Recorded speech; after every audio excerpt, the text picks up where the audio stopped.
Bisa dimulai dari sekarang.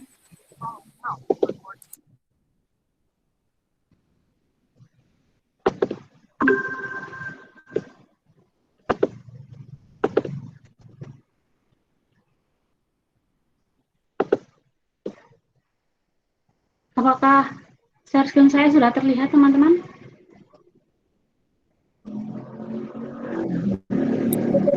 Sudah, Mbak Jojo. Sudah.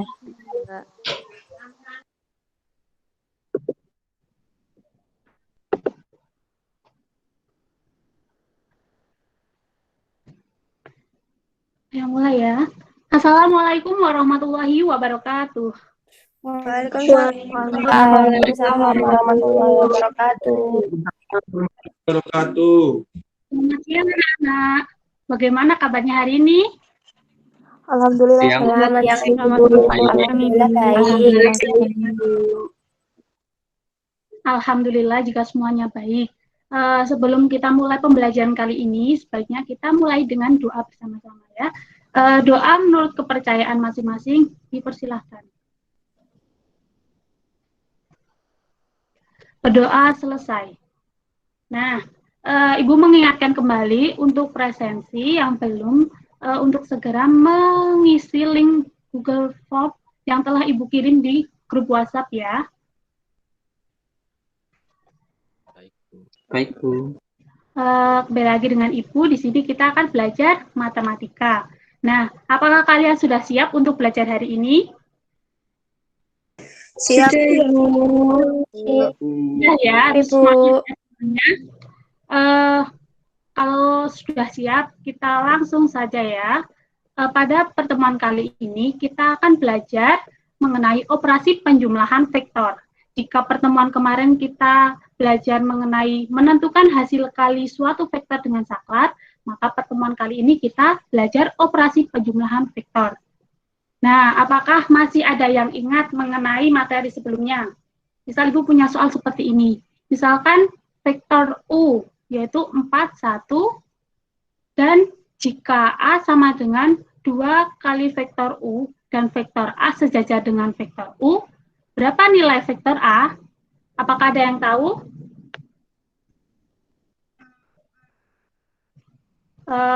Coba Mbak Estina, apakah masih ingat materi sebelumnya? Saya, Bu. Ya. Masih. Jadi nilai vektor A itu 2 dikali U sama dengan 2 dikali 4, 1. Jadinya vektor A itu hasilnya 8, 2. Terus karena sejajar, maka nilai vektornya positif. Apakah benar? Ya, benar sekali yang dijawab Mbak Estina. Maka nilai vektor A adalah 8, 2 dengan arahnya positif. Kemudian tujuan pembelajaran kita kali ini apa? Dengan menggunakan metode pembelajaran tanya jawab, diskusi, dan penugasan peserta didik dapat menemukan rumus operasi penjumlahan dari 2 vektor dan beberapa vektor. Nah, kita mulai dengan penjumlahan 2 vektor. Apakah ada yang tahu penjumlahan 2 vektor? Belum tahu, Ibu. Belum tahu. Belum? Oke, kalau belum tahu, kita cari tahu ya. Jumlah 2 vektor atau lebih disebut vektor hasil atau resultan. Jadi nama lainnya adalah resultan. Dan untuk 2 vektor sendiri, terdapat 2 metode untuk menjumlahkan 2 vektor A dan vektor B. Apa saja 2 metode tersebut? Nah, dari kalian apakah ada yang sudah belajar tadi malam? Kalau yang sudah, kira-kira 2 metode tersebut apa?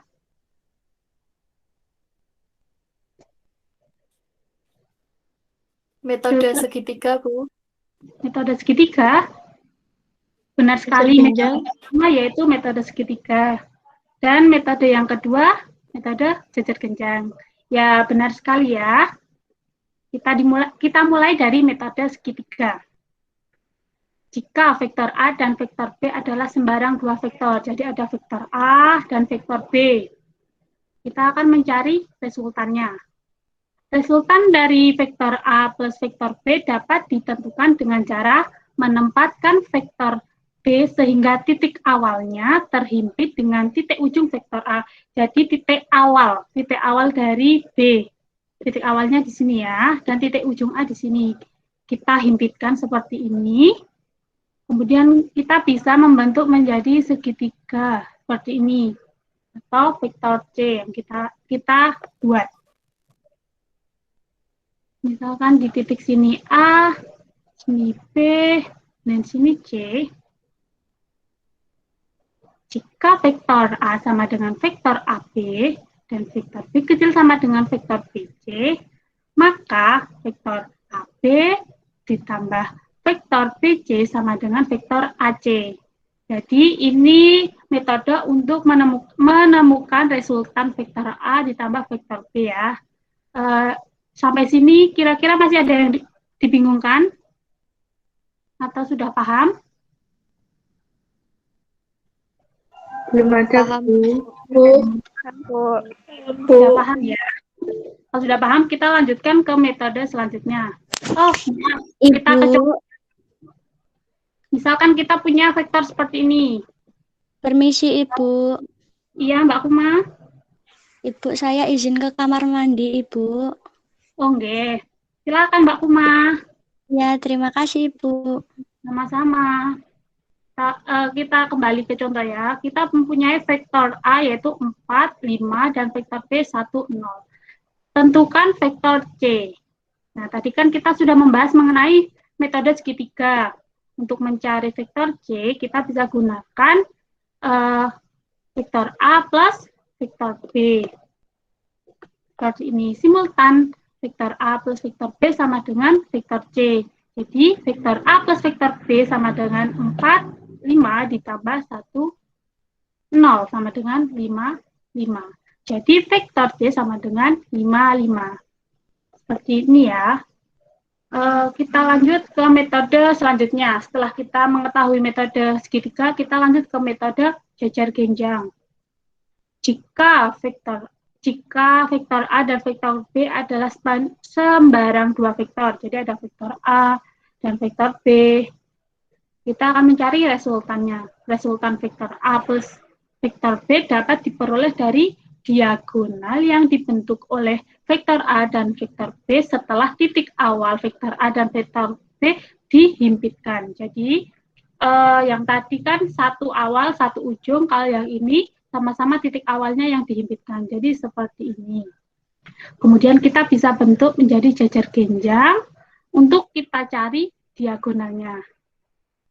Nah, diagonal dari jajar genjang sendiri ini merupakan resultan vektor A plus vektor B. Seperti itu ya. Kita lanjut.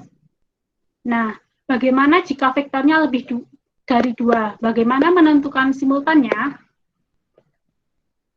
Jika tadi kan kita simultan dari 2 vektor, sekarang kita akan membahas yang lebih dari 2. Nah, misal kita perhatikan gambar vektor seperti ini. Kita mempunyai vektor AB, vektor BC, vektor CD, vektor DE. Nah, untuk menentukan resultan dari beberapa vektor, berarti kita menambahkan penjumlahan lebih dari 2 vektor, sehingga dapat digunakan cara poligon. Nah, cara poligon itu apa? Cara poligon merupakan pengembangan dari metode segitiga. Jadi kita bisa melihat dari segitiga ABC, segitiga ACD, segitiga ADE, seperti itu ya. Kita perhatikan. Kita ingat-ingat metode segitiga yang tadi. Kita lihat dulu segitiga ABC. Ini ya, anak-anak. Vektor AB plus vektor BC sama dengan vektor apa, anak-anak?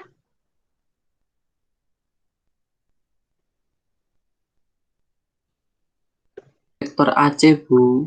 Vektor AC. Ya, benar sekali. Segitiga ABC, vektor AB ditambah vektor BC sama dengan vektor AC. Sekarang kita perhatikan segitiga yang ACD. Ini ya, segitiga yang tengah. AC, vektor AC plus vektor CD sama dengan vektor Vektor AD. vektor AD. Vektor AD, Bu. Ya, benar sekali. Sekarang kita perhatikan segitiga ADE. Vektor AD plus vektor DE sama dengan Vektor Vektor AE. AE. ya, benar sekali. Bagus ya. Kemudian dari ketiga segitiga tersebut kita dapatkan vektor AB plus vektor BC vektor CD plus vektor DE sama dengan vektor AE. Jadi kita melihat dari titik awal dan titik ujungnya.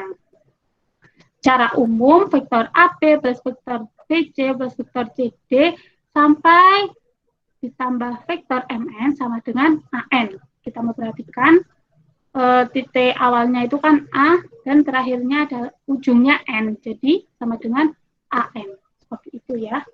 Apakah bisa dimengerti semuanya? Bisa, Bu. Bisa, Bu. Bisa, Ibu. Oke. Sekarang kita ke sifat-sifat operasi penjumlahan vektor. Operasi penjumlahan vektor itu pertama memiliki sifat komunitatif, maaf ya. Jadi kita bisa lihat dulu, ini ada gambar vektor berbentuk jejer genjang. PQRS merupakan jejer genjang. Misalkan vektor PQ, ini ya, PQ sama dengan vektor A, maka SR sama dengan vektor A. Karena PQ itu sejajar dengan SR. Kemudian vektor PS sama dengan vektor B, maka vektor QR sama dengan apa anak-anak? Vektor B ya, karena sejajar dan sama besar. Mbak Jojo, waktunya kurang 5 menit lagi ya. Oh iya, terima kasih. Kemudian vektor PR sama dengan vektor PQ plus vektor QR sama dengan vektor A plus vektor B, di mana vektor PR sama dengan vektor PS plus vektor SR sama dengan vektor B plus vektor A. Jadi, vektor A plus vektor B sama dengan vektor B plus vektor A, atau memenuhi sifat komunitatif. Seperti itu ya. Kemudian sifat asosiatif. SPQR adalah suatu lima segitiga. PQ sama dengan vektor A. Vektor S sama dengan vektor B dan SR sama dengan vektor C. Vektor A plus vektor B tambah vektor C sama dengan vektor PQ plus vektor QR ditambah vektor RS sama dengan vektor PR plus vektor RS sama dengan vektor PS. Kemudian vektor A plus vektor B plus vektor C sama dengan vektor PQ plus vektor QR plus vektor RS sama dengan vektor PQ plus vektor QS sama dengan PS. Jadi jawabannya sama ya. Ini ya. Jadi memenuhi sifat asosiatif, di mana vektor A, vektor B, vektor C berlaku seperti ini ya anak-anak. Kita lanjut ke sifat selanjutnya yaitu elemen identitas, yaitu vektor 0. Jadi elemen identitas dari penjumlahan vektor itu 0. Sebab untuk setiap vektor A berlaku vektor A plus vektor 0 sama dengan vektor A, sama dengan vektor 0 plus vektor A. Jadi elemen identitasnya adalah 0. Kemudian sifat yang selanjutnya yaitu inverse tambah. Inverse atau lawan. Jadi inverse tambah suatu vektor A ditulis minus vektor A dan memenuhi vektor A plus minus vektor A sama dengan vektor 0. Jadi sifatnya ada 4. Mari kita mencoba. Bisa lihat dulu gambar ini. Kita diminta untuk menentukan hasil dari vektor A tambah vektor B atau mencari simultannya. Saya kasih waktu 1 menit untuk mengerjakannya. Kalau yang sudah bisa langsung angkat tangan dan langsung bilang sama ibu ya. Baik, Bu.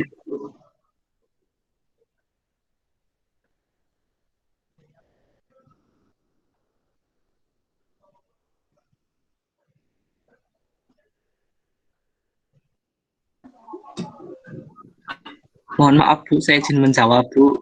Oh ya, Tetapi mohon maaf juga saya nggak on cam ya Bu, karena jaringan saya kurang stabil. baik. Saya izin share screen ya Bu.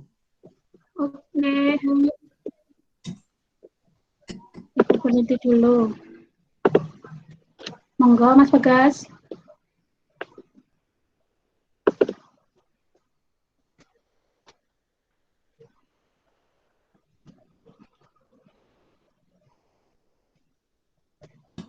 Apakah layarnya sudah terlihat Bu? Sudah Mas Bagas? Nah, ini untuk pengerjaan yang saya buat Bu. Nah, jadi kan di soal tadi itu kan dicari menentukan vektor A dan juga vektor B. Kita tahu kalau vektor A-nya itu maaf yang di titik min 7,5, kemudian yang vektor B-nya ini yang di titik 3,2. Nah, untuk penyelesaiannya secara geometri, kita geser vektor B sehingga titik awal vektor B berhimpit dengan titik akhir vektor A. Seperti tadi metode segitiga ya, Bu. Nah, kita bisa melihat gambarnya untuk vektor A di titik min 7,5, kemudian vektor B-nya tadi yang 3,2 kita himpitkan di titik akhir vektor A-nya menjadi di titik min 4,7. Nah, itu secara geometri hasilnya vektor A plus vektor B itu sama dengan min 4,7. Nah, kemudian kalau secara perhitungan itu secara analitis itu vektor A kan tadi diketahui 3,2 dan vektor B-nya min 7,5. Nah, kemudian vektor A Waktunya habis ya Mbak Coco habis ini. iya, vektor A plus vektor B A plus kita misalkan vektor A itu A1, A2, kemudian vektor B B1, B2, kemudian kita masukkan ke rumus A1 plus B1, A2 plus B2, kemudian kita masukkan 3 plus min 7, 2 plus 5, dan didapatkan min 4,7. Jadi hasilnya sama, yaitu min 4,7. Seperti itu, Bu. Ya, terima kasih Mas Bagas. Jawaban Mas Bagas benar sekali. Nah, untuk teman-teman yang lain, kita mengerjakan soal latihan yang sudah Ibu kirimkan di grup WhatsApp. Untuk pertemuan kali ini kita cukupkan sekian. Ibu bacakan terlebih dahulu untuk kesimpulannya, yaitu metode yang digunakan untuk mencari simultan dua vektor, yaitu bisa menggunakan metode segitiga dan metode jejer genjang. Dan untuk mencari simultan beberapa vektor, kita bisa menggunakan metode poligon. Dan sifat-sifat operasi penjumlahan vektor sendiri ada 4, yaitu memenuhi sifat komutatif, sifat asosiatif, dan elemen identitas, serta inverse tambah. Kemudian, untuk pertemuan selanjutnya, kita akan membahas mengenai operasi selisih vektor. Sekian dari Ibu, kurang lebihnya mohon maaf. Selalu jaga kesehatan, selamat beraktivitas. Wassalamualaikum warahmatullahi wabarakatuh. Waalaikumsalam warahmatullahi wabarakatuh. Terima kasih Ibu. Terima kasih, Bu. Baik, terima kasih Mbak Isma. Mbak Isna. Sekarang disambung simulasi yang kedua. Silahkan, siapa? Sebentar ya. Silahkan disiapkan untuk presentasi simulasi yang kedua. Silahkan bisa mulai share screen dulu.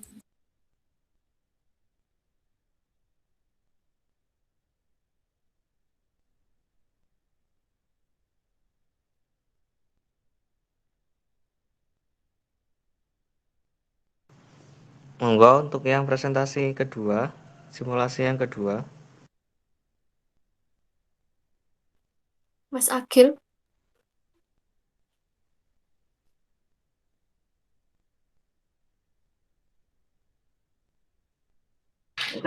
Baik, sebentar ya.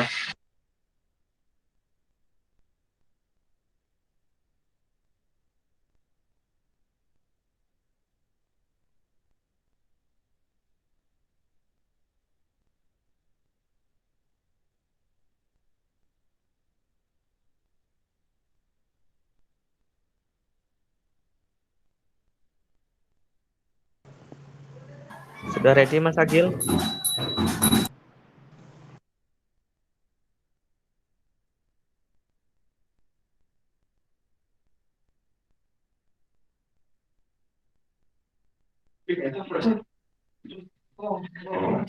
Assalamualaikum warahmatullahi wabarakatuh.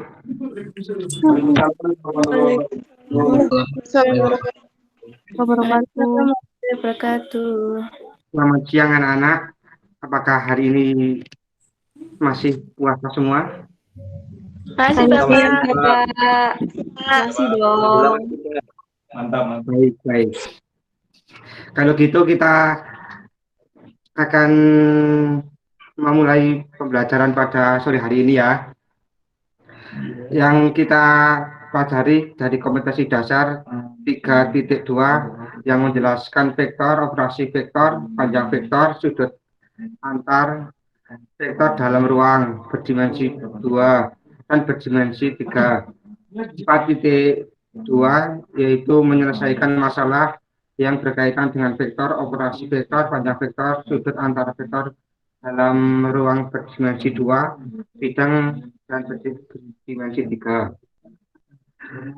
Tujuan pembelajaran pada sore hari ini yaitu melalui pembelajaran jarak jauh daring berbasis di profil learning dan program basic learning diharapkan peserta didik mampu mendeskripsikan dan menentukan vektor, operasi vektor, panjang vektor, sudut antar vektor dalam ruang berdimensi 2 dan berdimensi 3 dengan benar melalui pengembangan literasi baca, tulis, dan numerik. Kita mengembangkan kemampuan berpikir kritis, komunikasi, kapabilitas, kreativitas melalui sikap jujur, mandiri, dan bertanggung jawab. Yang selanjutnya kita amati dari gambar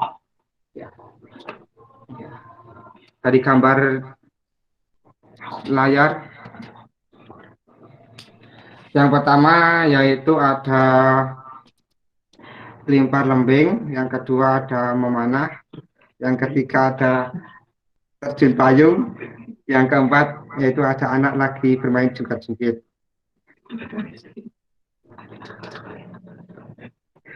Nah, di gambar tersebut kalian bisa mengamati berkaitan dengan arah dan jarak. Tentang arah jarak sudah kalian pelajari di waktu SMP ya, di pelajaran IPA fisika. Banyak contoh besaran fisika yang memiliki arah dan besaran. Nah, selanjutnya, sebelum kita memahami masalah vektor lebih lanjut, coba kalian lakukan aktivitas berikut ya. Yang pertama, gambarlah sebuah ruas garis pada selembar kertas. Yang kedua, berikan tanda panah pada ujung ruas garis. Yang ketiga, sebut titik pangkal ruas garis sebagai titik P dan titik ujungnya sebagai titik I. Yang keempat, ukurlah panjang ruas garis dengan menggunakan penggaris. Yang kelima, diskusikan dengan temanmu. Yang keenam, kalian dapat disimpulkan dari aktivitas tersebut. Bapak beri waktu 3 menit ya untuk mendiskusikan aktivitas tersebut.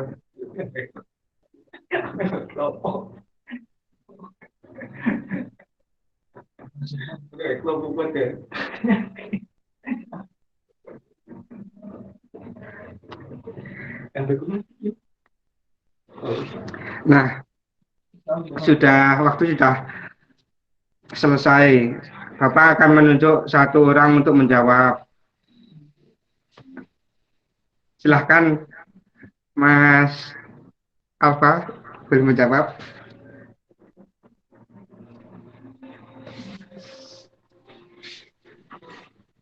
Iya Pak, gimana Pak?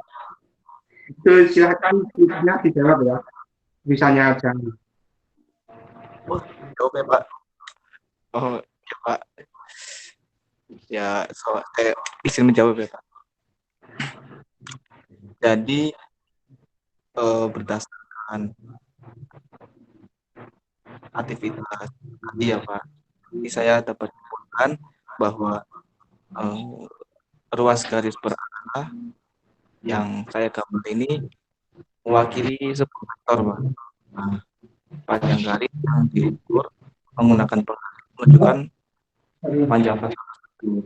Karena titik pangkal P dan titik ujung Q, maka vektor disebut sebagai vektor gitu Pak. Nah, terus untuk panjang vektor PQ, dan panjang vektor PQ ini dilambangkan dengan mutlak PQ gitu Pak. Itu yang yang dapat saya simpulkan seperti itu Pak. Terima kasih untuk Mas Alfa ya, sudah benar. Nah, selanjutnya kita akan membahas lebih dalam mengenai vektor. Yang pertama yaitu definisi vektor. Sebagai besaran yang memiliki arah, kecepatan, gaya, dan pergerakan merupakan contoh-contoh dari vektor karena semuanya memiliki besaran dan arah walaupun untuk kecepatan arahnya hanya positif dan negatif. Vektor-vektor dapat dinyatakan sebagai geometris sebagai segmen-segmen garis terarah atau panah-panah di ruang 2 atau ruang 3. Arah panah menentukan arah vektor dan panjang panah menyatakan besaran vektor. Ekor panah dinamakan titik awal atau initial point dari vektor. Dan ujung panah dinamakan titik terminal atau terminal point. Vektor biasanya dilambangkan dengan huruf kecil dan tebal. Misal A itu huruf di bold ya. A, B, I, P, Q, U, dan P. Atau dengan huruf kecil dan memberi garis panah atasnya. Misalnya ini A, B, dan seterusnya.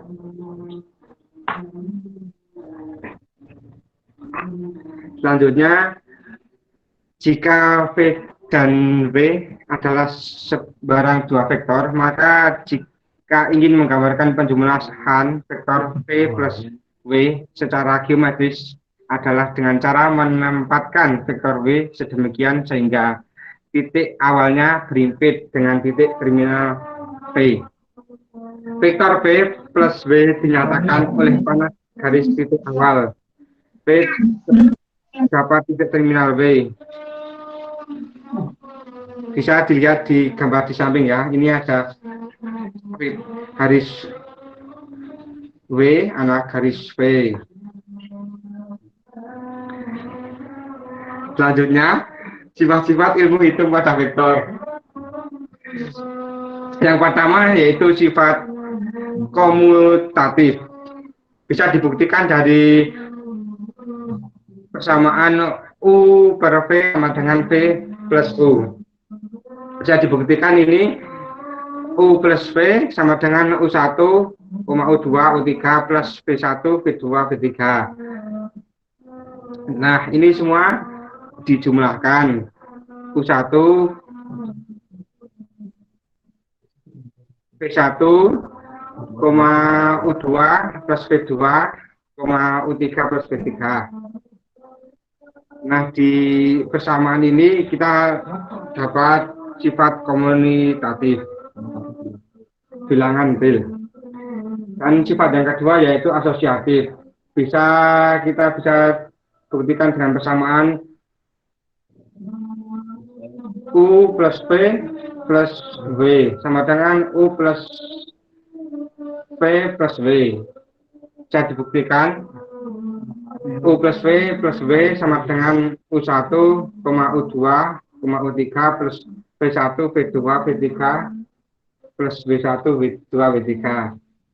Nah, kita semua ini diuraikan terlebih dahulu. U1 dengan V1, U2 dengan V2, dan U3 dengan V3.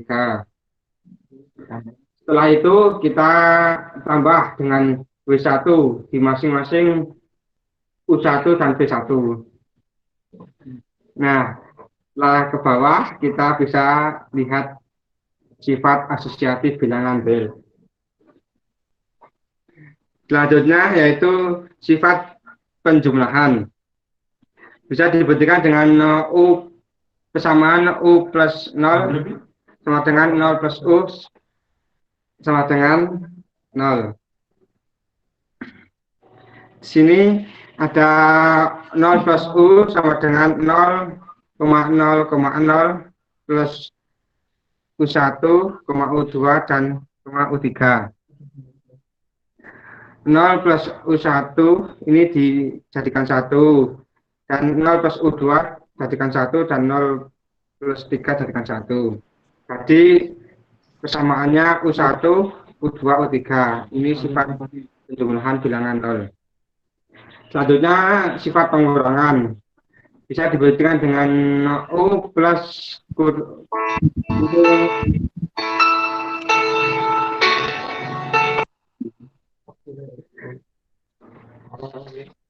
min U sama dengan 0. Bisa dibuktikan dengan U plus min U sama dengan U1, U2, U3 plus min U1, min U2, min U3. Kita jadikan 1, U1 min U2, U2 min U2, dan U3 dengan U3. Ini termasuk sifat pengurangan bilangan real.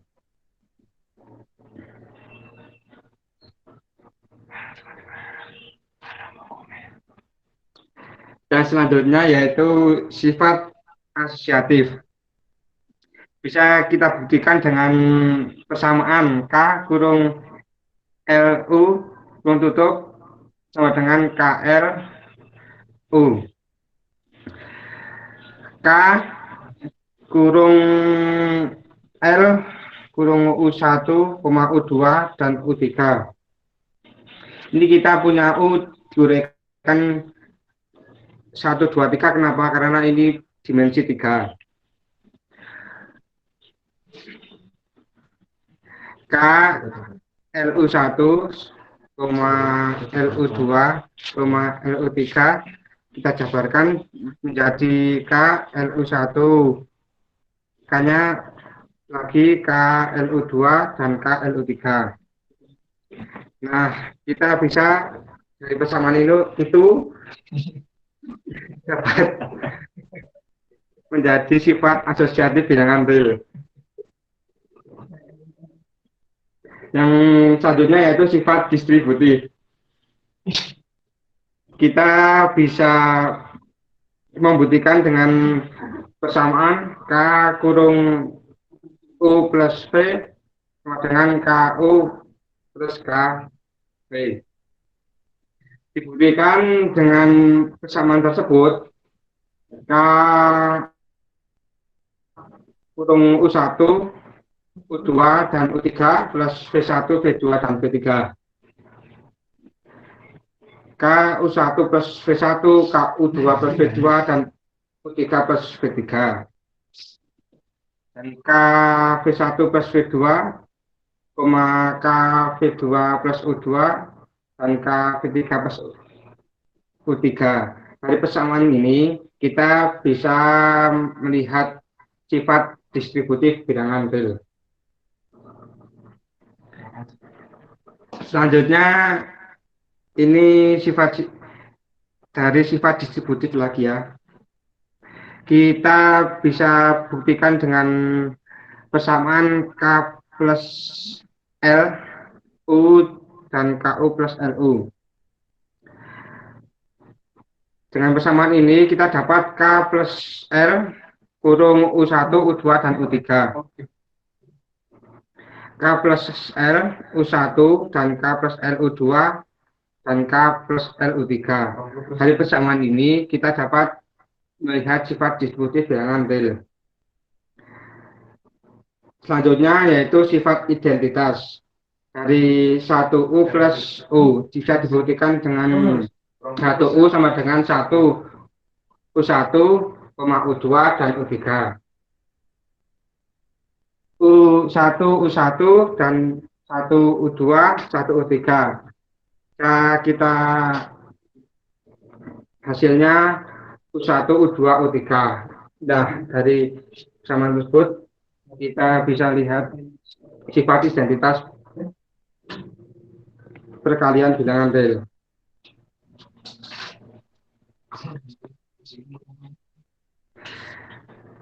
Nah, itu paparan materi dari Bapak. Apakah semuanya bisa memahami? Bisa, Pak. Bisa, Pak. Alhamdulillah kalau bisa. Untuk tugas dari nanti bisa dilihat di Google Classroom ya. Bapak sudah membuat ruang di sana, nanti bisa dikerjakan. Sekian pertemuan pada hari ini. Bapak ucapkan terima kasih. Selamat menunaikan ibadah puasa. Semoga lancar. Wassalamualaikum warahmatullahi wabarakatuh. Waalaikumsalam warahmatullahi wabarakatuh. Terima kasih, Pak. Baik, terima kasih Mas Agil. Untuk presentasi, lagi. Simulasi yang ketiga. Siapa ini? Saya, Bu. Oke, silakan Mbak. Bisa langsung share screen. Baik, Bu.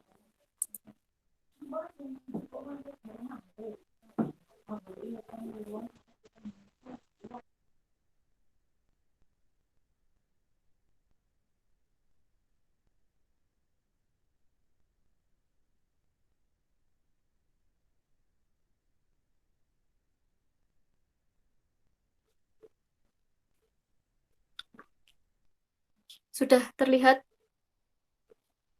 share Sudah, screen? Mbak. Baik. Sudah, Saya mulai. Assalamualaikum warahmatullahi wabarakatuh. Waalaikumsalam warahmatullahi wabarakatuh. Selamat siang anak-anak semua. Kembali lagi ke pertemuan kali ini. Apa kabarnya semuanya? Semoga selalu dalam keadaan sehat ya. Dan untuk memulai pembelajaran kali ini, alangkah lebih baiknya kita berdoa terlebih dahulu. Berdoa sesuai keyakinan masing-masing, berdoa dipersilahkan. Berdoa selesai. Sebelum kita mulai ke materi, saya akan absen terlebih dahulu ya untuk kehadiran kalian. Untuk absen pertama, nanti yang saya panggil namanya untuk bilang hadir ya. Absen pertama, Isna Khofifah. Hadir, Ibu. Baik, selanjutnya Estina Widyaningsih. Hadir, Bu. Yang terakhir ada Eka Firdanur Aditya. Hadir, Bu. Baik, untuk semuanya, alhamdulillah hari ini hadir semua ya. Nah, sebelumnya kita kan telah belajar mengenai vektor ya, ada sifat-sifat vektor, ada penjumlahan vektor, sudah kita pelajari di pertemuan sebelumnya. Maka pertemuan kali ini kita akan belajar mengenai panjang vektor.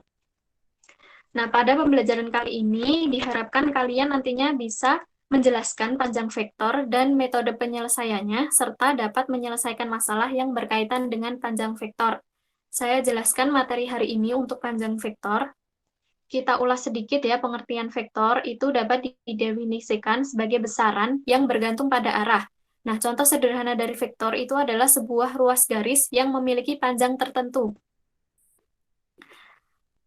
Selanjutnya, panjang garis yang diukur menggunakan penggaris itu menunjukkan panjang vektor. Nah, misalkan di sini ada ruas garis PQ ya, dengan pangkal P dan titik ujung Q, maka vektor itu disebut dengan vektor PQ. Nah, untuk panjang vektornya itu dilambangkan dengan mutlak vektor PQ. Itu dibaca dengan panjang vektor. Ada dua panjang vektor, cara mencarinya, yaitu panjang vektor di R2 atau di ruang 2.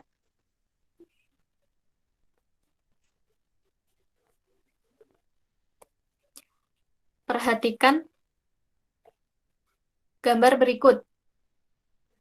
Di sini ada sebuah gambar ya, di sini ada titik A dengan titik koordinat A1 dan A2, serta titik B dengan koordinat B1 dan B2. Nah, vektor A di sini, itu adalah ruas garis berarah dari titik pangkal O 0,0 ke titik A, A1, A2. Jadi di sini, vektor A itu ruas garis berarah dari titik O ke titik A. Begitupun vektor B. Vektor B adalah ruas garis berarah dari titik pangkal O, di sini O 0,0, ke titik B, B1, B2. Jadi itu dinamakan dengan vektor B. Tadi pertemuan sebelumnya kita sudah belajar ya mengenai simbol-simbol di vektor itu. Nah, kita sekarang akan mencari panjang vektornya. Untuk panjang vektor A, tadi di titik A1, A2, itu cara mencarinya adalah akar A1 kuadrat ditambah dengan A2 kuadrat. Dan panjang vektor B, tadi titik vektor B dari titik O ke titik A di titik B1, B2, panjang vektornya kita mencarinya dengan akar B1 kuadrat plus B2 kuadrat. Sedangkan vektor C di sini ya, itu vektor C didapatkan dengan menarik ruas garis antara vektor A dan vektor B. Nah, vektor C ini dapat dituliskan sebagai B1 min A1, B2 min A2. Sehingga cara mencari panjang vektor C itu adalah B1, B1 kurangi A1 dikuadratkan, ditambah B2 kurangi A2 dikuadratkan. Selanjutnya, kita ke panjang vektor di ruang 3 atau di R3. Untuk panjang vektor di R3 itu berlaku vektor A itu A1, A2, A3, dan vektor B itu B1, B2, B3. Maka panjang vektor masing-masing itu untuk vektor A itu akar dari A1 kuadrat ditambah A2 kuadrat ditambah A3 kuadrat. Sedangkan vektor B itu akar dari penjumlahan B1 kuadrat ditambah B2 kuadrat ditambah B3 kuadrat. Sampai sini bisa dipahami ya? Bisa, Bu. Baik, selanjutnya kita ke contoh soal nih. Untuk contoh pertama, untuk ruang panjang vektor di ruang 2, itu contohnya sebuah ruas garis menghubungkan pangkal koordinat dengan titik A 2,2. Maka berapakah panjang vektor A? Penyelesaiannya, berarti ini A1-nya 2, A2-nya 2 ya. Untuk mencari panjang vektornya, maka akar dari A1 kuadrat plus A2 kuadrat, yaitu akar dari 2 kuadrat ditambah 2 kuadrat. Akar dari 4 ditambah 4 sama dengan akar dari 8. Akar dari 8 itu adalah 2 akar 2. Jadi, panjang vektor A di sini adalah 2 akar 2. Untuk contoh kedua, diketahui segitiga ABC dengan titik-titik sudut A 0,3,5, titik B 2,4,6, dan titik C berada di titik 4,3,1. Tentukan panjang dari vektor P yang mewakili ruas garis berarah dari titik pangkal A ke titik B. Di sini kita mencari panjang vektor P yang mewakili vektor A ke titik B atau vektor AB. Maka kita kurangi dulu titik B dikurangi titik A, yaitu 2 kurangi 0, 4 kurangi 3, dan 6 kurangi 5. Maka vektor P atau vektor AB ini berada di titik 2,1,1. Untuk mencari panjang vektornya, kita kuadratkan akar dari P1 kuadrat ditambah P2 kuadrat ditambah P3 kuadrat, yaitu akar dari 2 kuadrat ditambah 1 kuadrat ditambah 1 kuadrat, yaitu akar dari 4 tambah 1 tambah 6. Hasilnya akar 6. Jadi, panjang vektor P di sini adalah akar 6. Bisa dipahami anak-anak semua? Bisa. Bisa, Bu. Bisa, Bu.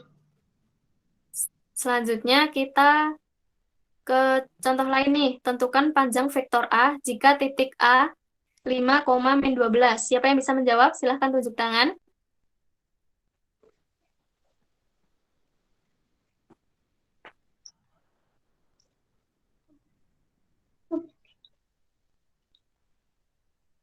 Ada yang bisa menjawab?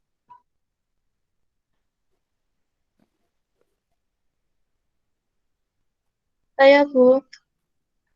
Silahkan, Mbak Estina. Jadi panjang vektor A itu sama dengan akar dari 5 kuadrat ditambah min 12 kuadrat, sama dengan akar 25 ditambah 144, sama dengan akar 169.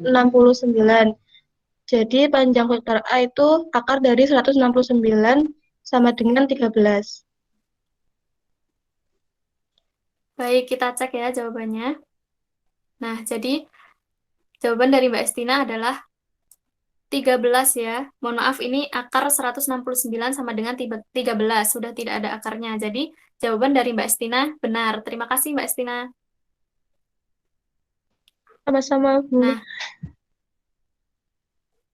di sini ada latihan untuk mencari panjang vektor di ruang 3 ya, anak-anak semua. Nanti kalian bisa mencoba latihannya untuk mengasah kemampuan pemahaman kalian.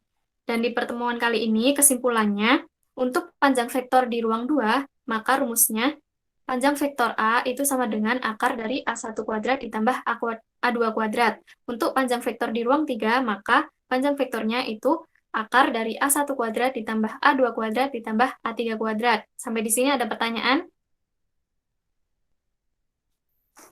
Belum Belum, ada, Bu. Bu. Belum ada, Ibu. Belum, Bu.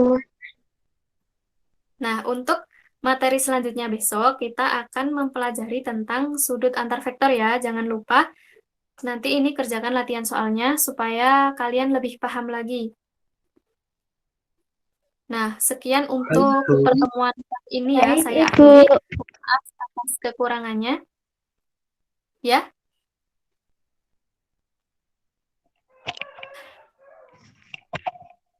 Saya akhiri. Wassalamualaikum warahmatullahi wabarakatuh. Terima kasih semuanya.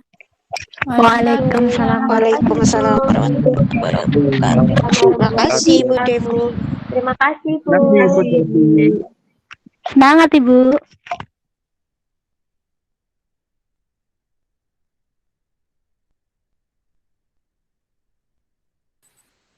Baik, terima kasih Mbak Devi. Untuk yang selanjutnya, siapa yang akan simulasi? Saya, Ibu. Oke, silahkan langsung share screen saja ya untuk menghemat waktu. Oh iya, untuk teman-teman yang lain yang memungkinkan silahkan on cam ya. Jadi biar simulasinya juga lebih lebih banyak yang bisa ditampilkan keterampilannya nanti. Baik, sudah bisa share screen ya.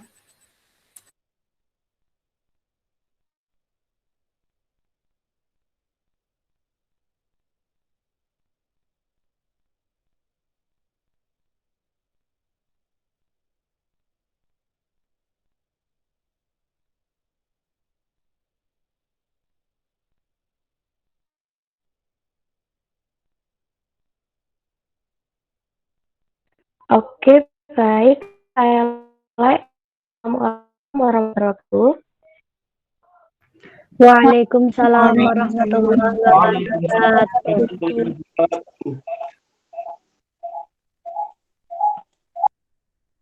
Oke, untuk baik, kita mulai. Anak semua, selamat share semuanya. Alhamdulillah sehat, Ibu. Baik, Bu.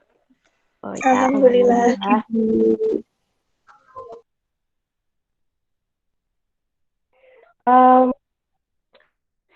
Kali ini akan membahas materi vektor, yaitu tentang perkalian vektor terhadap skalar.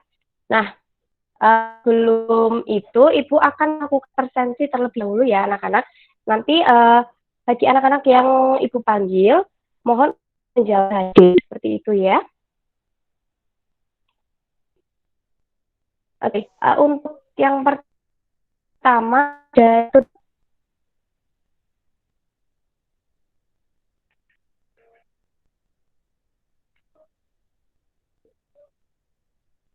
bagian Indonesia hadir. Hadir, Bu. Oke, selanjutnya Isna Hovifah. Hadir, Ibu. Oke, terakhir ada Estina. Hadir, Bu. Oke, oke ya, semuanya hadir ya. Oke, nah ini kita akan materi kita yaitu perkalian vektor dengan kita bahas tentang perkalian vektor dan skala. Nah, untuk kompetensi dasar dan tujuan pembelajarannya, untuk kompetensi dasarnya yaitu kan vektor, kemudian operasi vektor, panjang vektor, sudut antar vektor dalam ruang berdimensi, dan dimensi 3. Oke. Kemudian untuk tujuan pembelajarannya sendiri, yaitu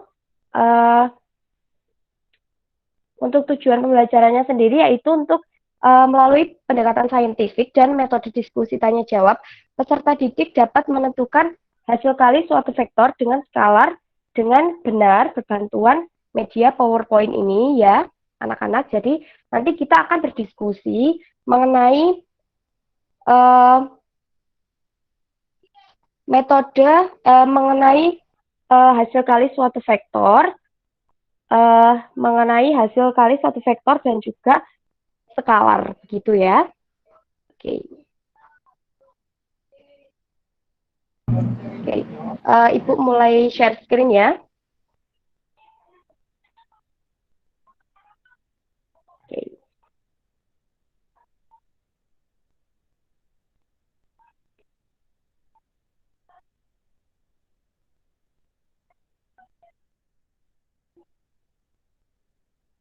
Oke, sudah tersedia anak-anak? Terlihat, Bu, tapi di laman WA. Oke. Apakah sekarang sudah terlihat?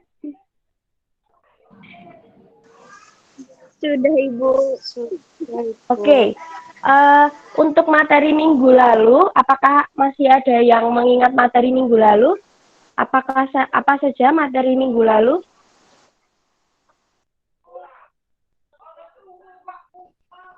Definisi vektor. Iya, kemudian apa lagi? Notasi vektor, Bu. Oke. Nah, di materi minggu lalu ada materi besaran vektor ya. Untuk besaran vektor sendiri itu apa ya, Mbak Estina? Saya mau dengar pendapat Mbak Estina. Besaran vektor adalah besaran yang memiliki panjang dan arah. Oke. Nah, jadi besaran vektor itu adalah besaran yang memiliki besar atau panjang dan juga arah ya. Kemudian, apakah ada besaran lain yang hanya memiliki besar atau panjang saja? Nah, tentu ada ya, namanya yaitu besaran skalar. Nah, untuk skalar itu sendiri apa? Skalar itu, ini bisa dilihat, skalar itu adalah bilangan yang digunakan untuk mengukur besaran skalar. Jadi, skalar itu adalah bilangannya yang digunakan untuk mengukur besaran dari skalar itu sendiri. Kemudian, yang selanjutnya, vektor itu apabila dioperasikan dengan skalar, itu karena skalar itu hanya mempunyai besar, maka perkalian vektor dengan skalar bagaimana? PPT-nya tidak terlihat, mungkin bisa di slideshow saja. Tulisannya, mohon maaf. Oke. Bentar ya, mohon maaf ya. Baik, Ibu.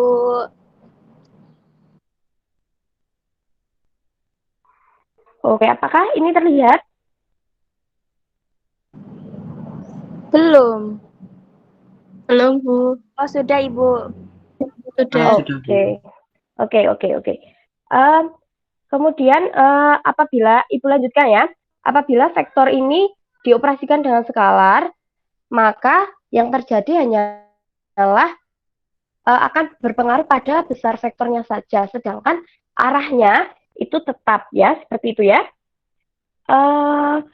Saya mau coba Mas Agil Mas Agil coba uraikan dengan kalimat Mas Agil sendiri bagaimana jika vektor itu dioperasikan dengan skalar, Mas Agil. Nggak tahu Ibu. Oh, kok bisa nggak tahu? Kan Ibu baru saja menjelaskan ya. Maaf Ibu, Oke. nggak bisa mendengarkan. Oke. Untuk yang lain, semuanya saja untuk memperhatikan ya, baik Ibu maupun Bapak Ibu guru yang lain, apabila sedang menjelaskan, mohon untuk anak-anak memperhatikan agar nanti anak-anak tidak tertinggal materinya. Seperti itu ya. Oke. Baik Ibu. Coba saya ingin dengar pendapatnya Mbak Devi. Jika skalar ini dioperasikan dengan vektor, yang terjadi itu seperti apa, Mbak Devi? Baik, Bu. Jika skalar dioperasikan dengan vektor, maka yang terjadi adalah besarnya vektor itu akan berubah, sedangkan arahnya tetap. Begitu, Bu. Oke. Terima kasih, Mbak Devi. Baik sekali ya, jadi jawabannya yang berubah itu hanya besarnya, sedangkan arahnya itu tetap. Seperti itu ya, anak-anak. Baik, Ibu. Kita akan memperhatikan gambar berikut ini. Nah, di sini ada beberapa vektor ya, ada vektor U, kemudian vektor W1, vektor W2, vektor W3, dan juga vektor W4. Nah, kita akan mengamati untuk vektor U, kemudian vektor W1, kemudian vektor W2, dan juga vektor W3 ini merupakan vektor yang searah ya. Jadi dari gambar itu terlihat bahwa vektor W1, kita lihat ya, untuk vektor W1 ini searah dengan vektor U, dan panjangnya itu 2 kali vektor U. Kemudian untuk vektor W2 dan juga W3 itu mereka juga sama-sama searah dengan vektor U. Tetapi untuk vektor W4 itu vektornya itu berlawanan arah dengan vektor U. Seperti itu ya. Jadi panjang untuk vektor W4 itu adalah min 2 vektor U. Seperti itu. Oke, kita lanjutkan. Nah, ini adalah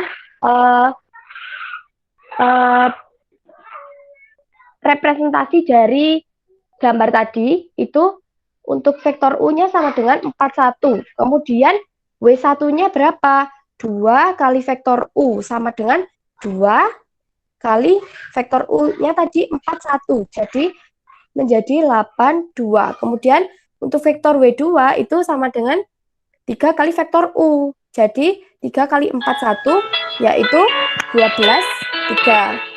Oke, itu sama.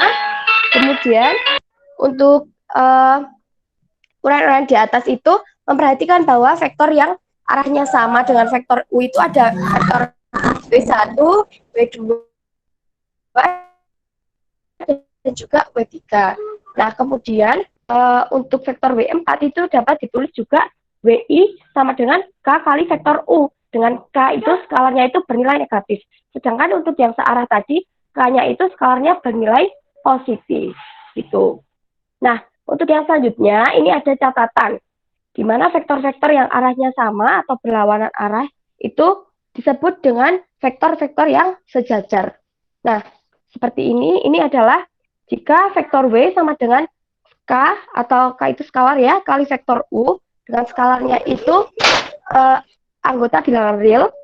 Kemudian jika K-nya itu lebih dari 0, maka vektor W itu searah dengan vektor U. Kemudian jika K-nya ini kurang dari 0, maka vektor W itu berlawanan arah dengan vektor U. Seperti itu ya. Nah, ini adalah ada contoh soal. Nah, contoh soal ini kita disuruh membuktikan bahwa vektor U yaitu sama dengan 2, 1 itu sejajar dengan vektor V, yaitu nilainya 6, 3. Seperti itu ya. Nah, caranya sama seperti tadi. vektor U itu berapa kalinya vektor V, seperti itu. Jadi di sini vektor U itu adalah sepertiga kalinya vektor V, sedangkan vektor V itu 3 kalinya vektor U. Maka vektor U itu sejajar dengan vektor V, seperti itu ya. Oke, kemudian untuk latihan soalnya ini bisa dikerjakan di rumah, kemudian nanti bisa dikumpulkan di link Google Form yang sudah Ibu sediakan, gitu ya. Kemudian Ibu akan menyampaikan untuk kesimpulan hari ini. Kesimpulannya yaitu apabila vektor kita kalikan dengan skalar, maka yang terjadi adalah besaran vektor itu yang akan berubah, kemudian arahnya itu tetap. Seperti itu ya. Apa ada yang ingin ditanyakan terlebih dahulu sebelum kita mengakhiri pembelajaran pada siang hari ini? Belum, Ibu. Belum, Bu. Saya juga belum, Ibu. Oke. Saya kira semuanya sudah paham ya. Mungkin untuk pertemuan kali ini saya cukupkan sekian. Saya akhiri, wabillahi taufik wal hidayah. Wassalamualaikum warahmatullahi wabarakatuh. Terima kasih. Waalaikumsalam. Terima kasih, Bu. Waalaikumsalam warahmatullahi wabarakatuh. Baik, terima kasih Mbak Eka ya. Terima kasih Mbak Eka. Untuk yang kelima, silahkan dilanjutkan dengan siapa ini? Saya, Bu. Oke, Mbak Estina dulu. Silahkan. Bisa share Ya, screen. Bu.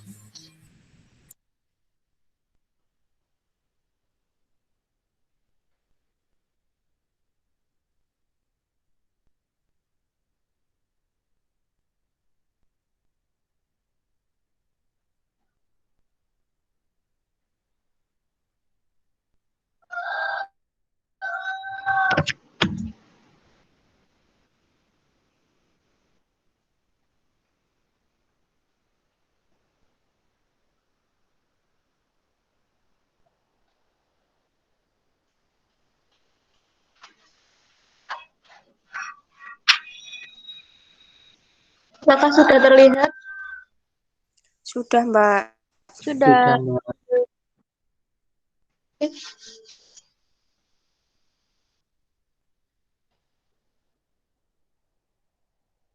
Saya buka ya. Assalamualaikum warahmatullahi wabarakatuh. Selamat siang adik-adik semua. Assalamualaikum warahmatullahi wabarakatuh. Siang, Ibu. Bagaimana kabarnya hari ini? Alhamdulillah. Alhamdulillah. Nah, sebelum kita memulai pembelajaran pada hari ini, marilah kita berdoa menurut agama dan kepercayaan masing-masing. Berdoa dimulai. Doa selesai. Nah, adik-adik semua sudah siap ya untuk mengikuti pembelajaran hari ini. Nah, namun sebelumnya adakah di antara kalian yang tidak hadir? Tidak ada, Bu. Ya, nihil ya, alhamdulillah. Nah, pada hari ini kita akan mempelajari materi masih melanjutkan mengenai vektor, yaitu vektor dalam ruang dimensi 2. Nah, kalau sebelumnya kita sudah membahas mengenai definisi, ruang lingkup, dan operasi dalam vektor ruang dimensi 2, nah sekarang kita akan membahas mengenai sudut antar vektor dalam ruang dimensi 2, yaitu mencari besar sudut antara dua vektor. Nah, sebelum kita masuk ke materi, apakah ada yang masih ingat definisi dari vektor itu sendiri?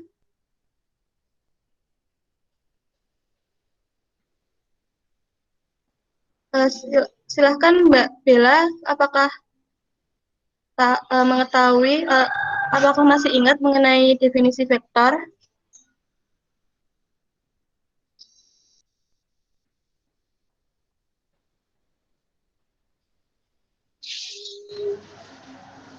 Sepertinya tidak ada ya. Oke, kalau begitu Ibu jelaskan saja ya, kalau vektor itu merupakan besaran yang memiliki nilai atau dan arah. Nah, vektor sendiri dinotasikan dengan huruf kecil tebal, bisa dinotasikan dengan huruf kecil dengan bertanda panah di atasnya atau bergaris bawah pada huruf kecil itu. Nah, selanjutnya kita akan masuk ke materi besar sudut antara dua vektor. Nah, tujuannya sendiri, siswa diharapkan mampu mengetahui sudut antar vektor dalam ruang berdimensi 2 dan menyelesaikan masalah yang berkaitan dengan sudut antar vektor dalam ruang dimensi 2. Nah, bisa diperhatikan ya gambar berikut. Apakah ada yang tahu ini gambar apa? Saya, Bu. Ya. Gambar vektor yang membentuk segitiga. Ya, betul ya.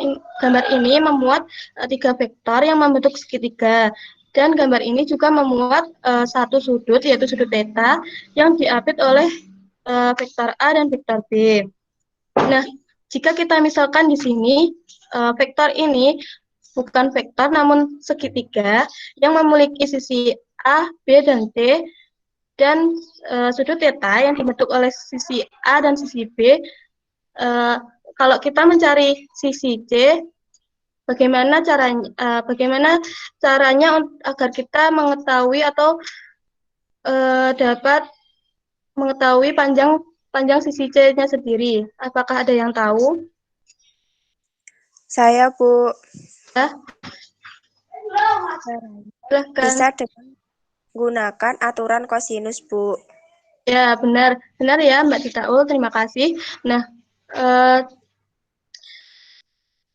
benar menggunakan aturan kosinus. Kenapa? Karena di sini kita mengetahui dua sisi, yaitu sisi A dan sisi B, dan sudut theta yang dibentuk oleh atau yang diapit oleh sisi A dan sisi B. Nah, bagaimana dengan aturan kosinus itu sendiri? Apakah ada yang ingat?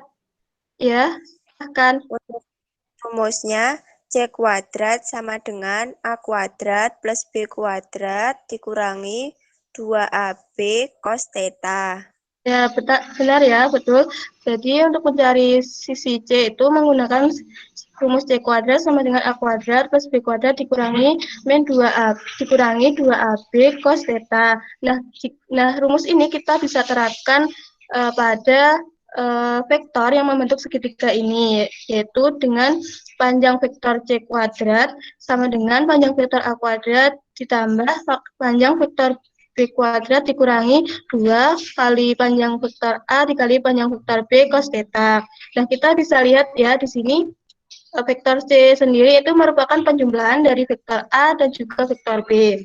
Nah, di sini panjang vektor A sendiri ini berlawanan arah, jadi panjang vektor C sendiri sama dengan negatif vektor A ditambah dengan vektor B, atau bisa panjang vektor C sama dengan vektor B dikurangi vektor A. Nah, vektor C ini bisa kita substitusikan ke aturan kosinusnya.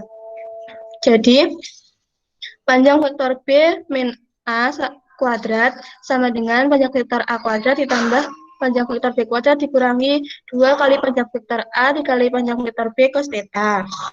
Nah, selanjutnya kita jabarkan menjadi panjang B kuadrat dikurangi 2AB, 2A dot B ditambah A kuadrat sama dengan panjang vektor A kuadrat ditambah panjang vektor B kuadrat dikurangi 2 kali panjang vektor A panjang vektor B cos theta.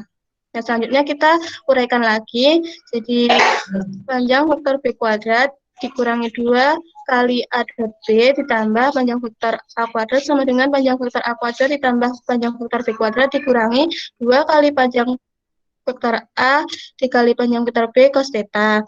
Nah, ini kedua ruas bisa dikurangi dengan panjang vektor A kuadrat dan panjang vektor B kuadrat. Jadi, menghasilkan min 2 A dot B sama dengan min 2 panjang vektor A panjang vektor B cos theta.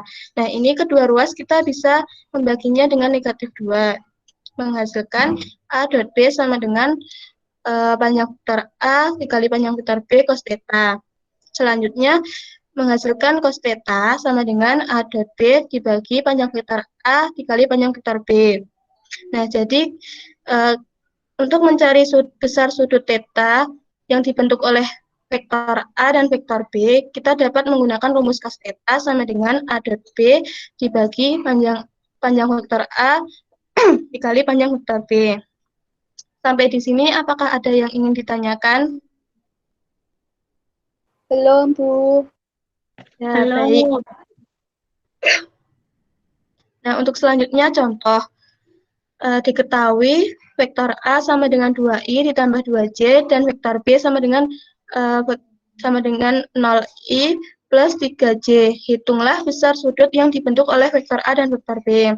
Nah, ini bagaimana langkah pertamanya ya? Apakah ada yang tahu penyelesaiannya atau langkah pertamanya? Saya, Ibu. Ya.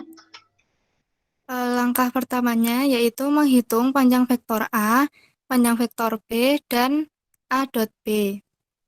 Nah, benar ya. Terima kasih, Mbak Ariana. Ya, untuk menyelesaikannya sendiri, kita hitung dulu panjang vektor A. Nah, di sini karena panjang vektor A-nya itu vektor A-nya itu 2i plus 2j, maka panjang vektornya adalah sama dengan akar 2 kuadrat ditambah 2 kuadrat sama dengan akar 4 ditambah 4 sama dengan akar 8. Jadi sama dengan 2 akar 2. Yang kedua kita menghitung panjang B. Di sini vektor B-nya itu adalah sama dengan 0i ditambah 3j. Maka panjang vektor B sama dengan akar 0 kuadrat ditambah 3 kuadrat sama dengan akar 9. Yaitu sama dengan 3. Kemudian yang selanjutnya kita menghitung A dot B. Nah, rumus A dot B sendiri itu sama dengan A1 dikali B1 sama dengan A2 dikali B2. Sama dengan 2 dikali 0 ditambah 2 kali 3. Sama dengan 0 ditambah 6. Sama dengan 6. Nah, kemudian yang kita cari ini kita masukkan ke rumus cos theta tadi. Yaitu cos theta sama dengan A dot B sama per atau dibagi panjang A dikali panjang B sama dengan 6 dibagi 2 akar 2 dikali 3 sama dengan di sini 6-nya bisa kita bagi menjadi sama dengan 1 dibagi akar 2 sama dengan setengah akar 2. Nah, untuk mencari besar sudutnya kita bisa menggunakan rumus theta sama dengan arkes cos dari hasil cos theta-nya sendiri. Jadi arkes cos setengah akar 2 itu sama dengan 45 derajat. Nah, untuk yang selanjutnya adalah latihan. Nah, latihan ini silahkan dikerjakan secara berkelompok. Nah, kelompoknya sendiri dibagi menjadi 2 ya. Baik, yang pertama kelompok ganjil dengan nomor urut ganjil, yang kedua kelompok dengan nomor urut genap. Ibu kasih waktu 2 menit ya.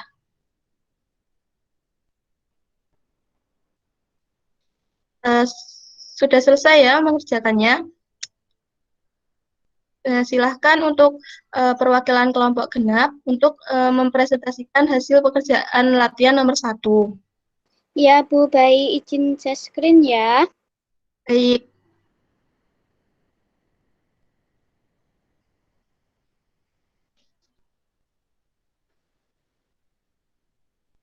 Silahkan, Mbak Bella.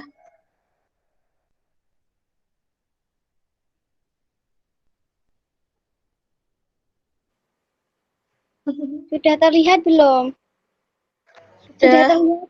Ya, itu ya. Dari soalnya P itu diketahui I plus 2J, Q-nya 4I dan plus 2J. Kemudian sin Q sama dengan berapa gitu kan jawabnya. Kita cari panjang P dulu. Caranya itu akar 1 kuadrat plus 2 kuadrat.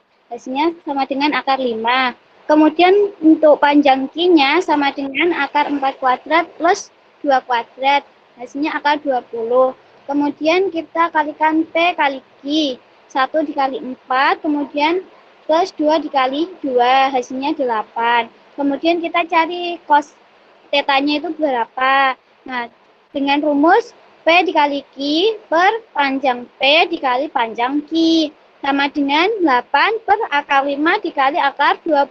Sama dengan 8 per akar 100 sama dengan 4 per 5. Kemudian kita buat segitiga siku-siku di situ. Nah, cos itu kan samping per miring ya. Jadi miringnya itu 5, kemudian sampingnya 4. Lah kita cari sisi depannya itu pakai rumus Pythagoras. Jadinya 25 min 16 akar 9 sama dengan 3. Kemudian untuk sin theta itu kan rumusnya sisi depan per sisi miring. Jadinya 3/5. Jadi nilai sin Q adalah 5/3. Gitu. Terima kasih ya Mbak Bella. Jadi benar ya yang di Mbak Bella, penyelesaiannya kita mencari panjang vektor A dan vektor vektor P dan vektor Q-nya dulu, kemudian kita hitung nilai cos-nya. Karena yang ditanyakan nilai sin-nya, kita bisa menggunakan segitiga dan aturan Pythagoras. Nah, untuk yang selanjutnya, silahkan untuk kelompok ganjil untuk mempresentasikan soal latihan nomor 2. Baik, Ibu. Saya izin share screen ya. Ya, Mbak Sania, silahkan.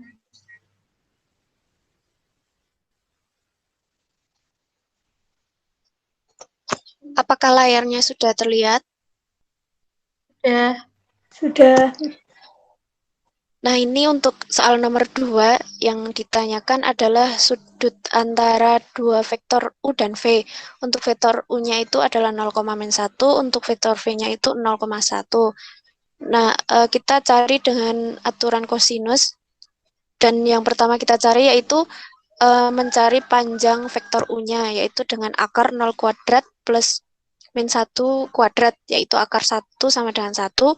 Kemudian untuk panjang vektor V-nya, yaitu akar 0 kuadrat plus 1 kuadrat, yaitu akar 1 sama dengan 1. Nah, untuk perkalian U dot V sama dengan 0 kali 0 ditambah min 1 dikali 1, yaitu sama dengan min 1. Nah, untuk cos theta-nya sendiri adalah U dot V per panjang vektor U dikali panjang vektor V, yaitu sama dengan U dot V-nya itu min 1, kemudian panjang U kali panjang V 1 kali 1, yaitu sama dengan min 1. Nah, untuk mencari panjang besar sudutnya, yaitu theta, yaitu dengan arkes cos dari theta, yaitu arkes cos min 1, yaitu adalah 180 derajat. Ya, terima kasih ya Mbak Sania. Ya, ini benar ya caranya kita mencari panjang U dan vektor V, kemudian kita mencari nilai cos-nya. Nah, itu tadi ya materi yang dapat Ibu sampaikan. Materi untuk hari ini yaitu mengenai besar sudut antara dua vektor. Nah, dapat disimpulkan bahwa untuk mencari besar sudut antara dua vektor, kita dapat menggunakan rumus cos theta sama dengan A dot B dibagi panjang vektor A dikali panjang vektor B. Nah, selanjutnya untuk mengukur tingkat pemahaman kalian, adik-adik semua bisa mengerjakan tugas yang akan Ibu kirimkan ke grup WhatsApp.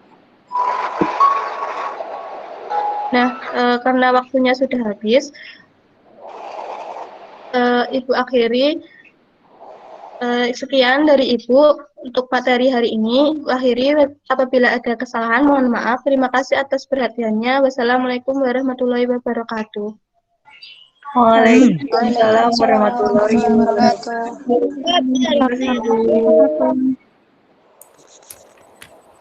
Terima kasih untuk Mbak Estina. Baik, kita lanjutkan untuk presentasi simulasi yang terakhir, yaitu Mbak Zakia ya.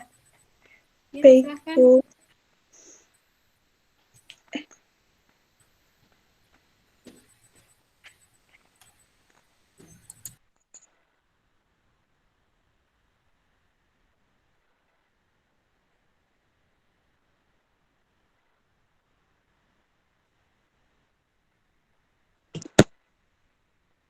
Apakah sudah terlihat? Sudah. Oke.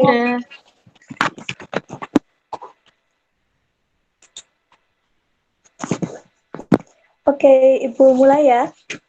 Assalamualaikum warahmatullahi wabarakatuh. Waalaikumsalam warahmatullahi wabarakatuh.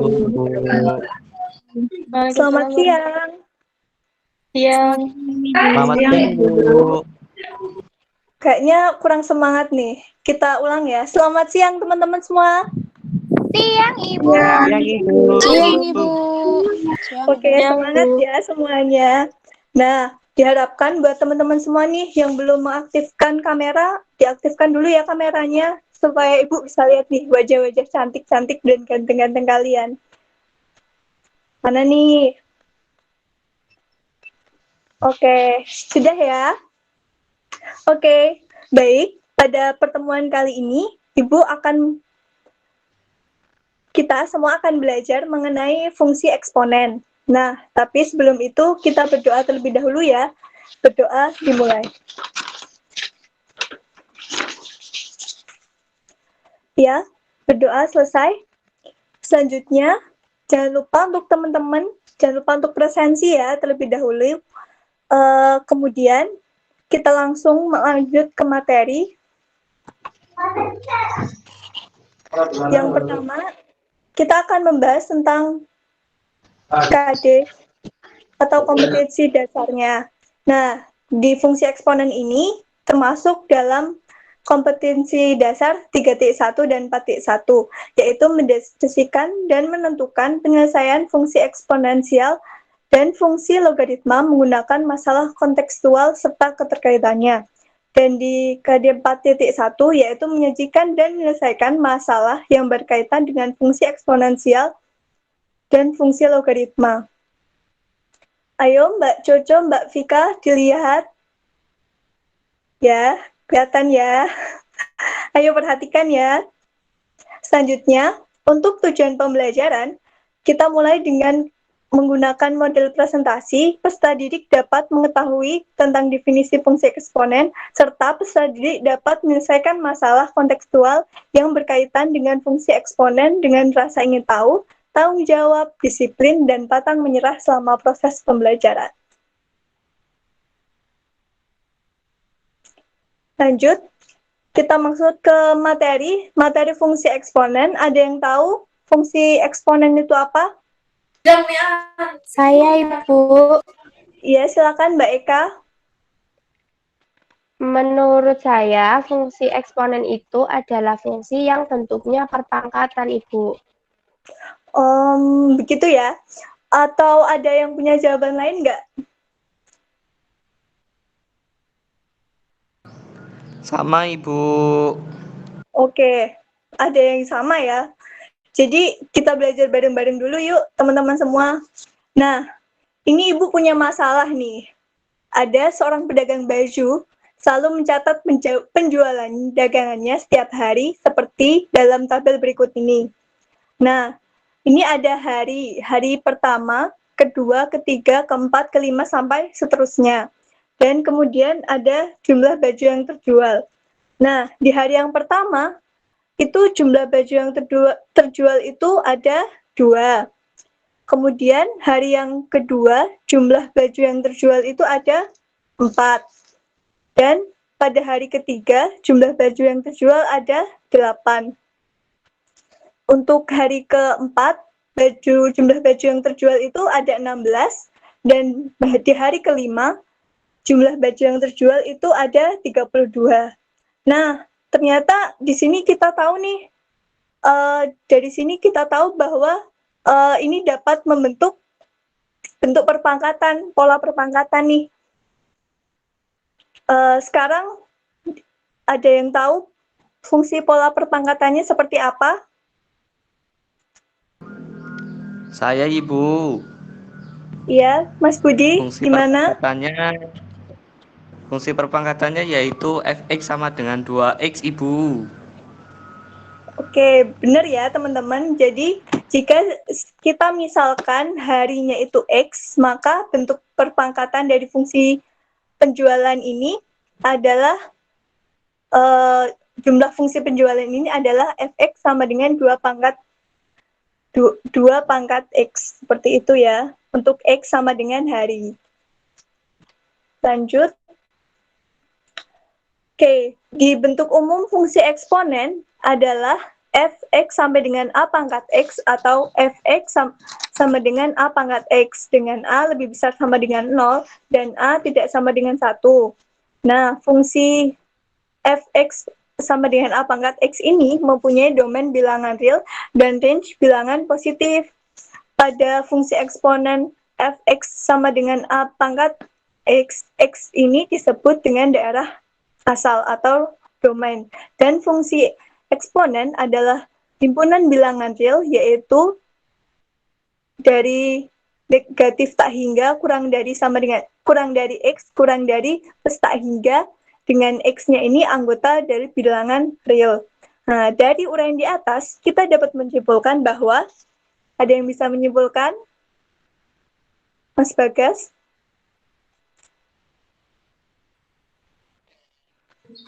Kesimpulannya itu kalau fungsi eksponen itu adalah sebuah fungsi yang memetakan setiap X anggota himpunan bilangan real dengan tepat satu anggota bilangan real A pangkat X dengan K suatu konstanta dan A bilangan pokok basis dengan A lebih dari 0 dan A tidak sama dengan 1, Bu. Nah, baik. Terima kasih Mas Bagas.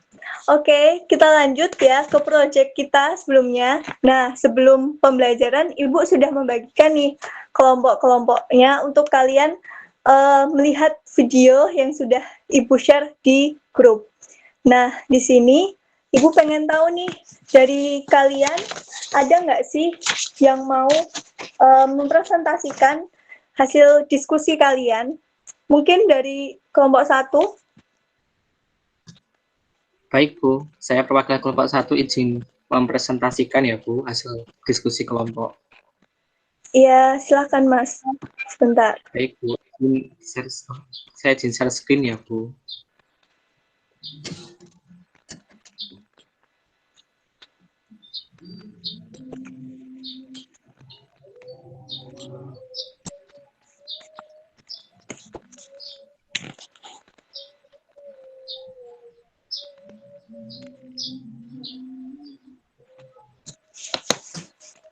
Apakah layarnya sudah terlihat, teman-teman? Sudah. Sudah.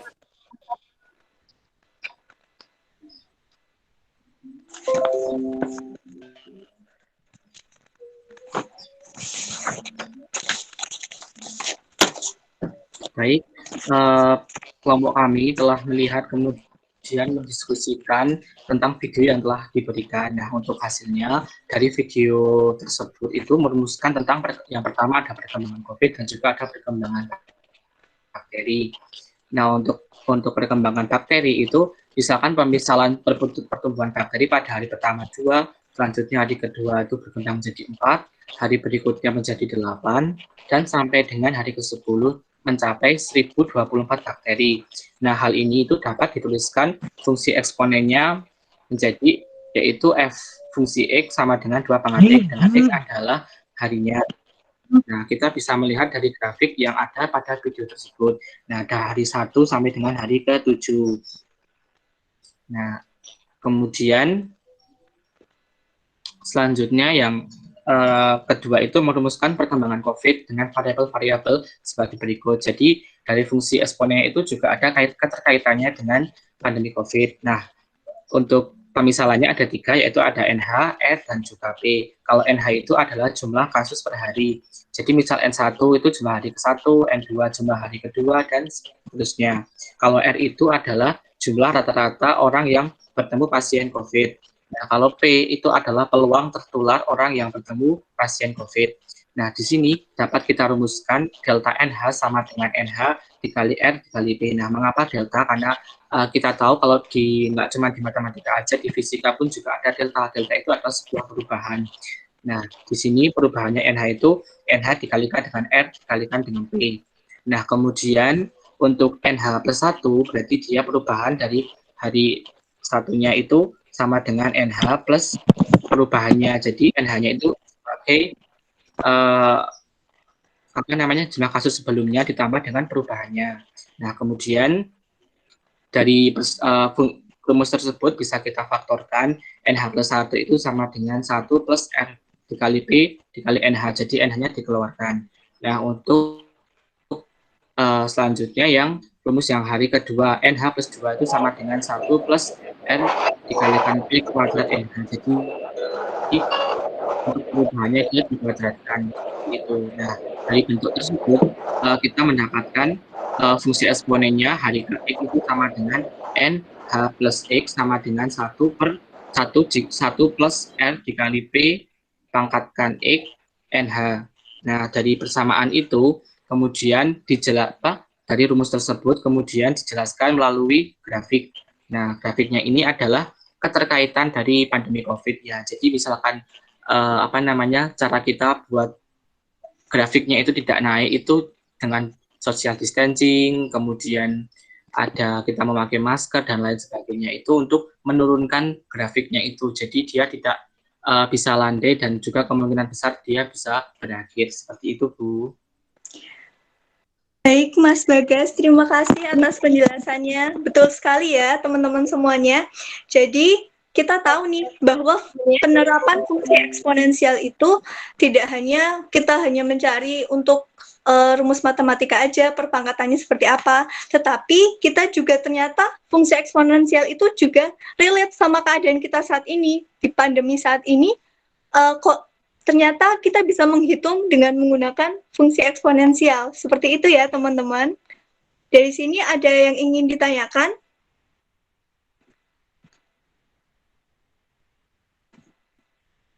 Belum ada.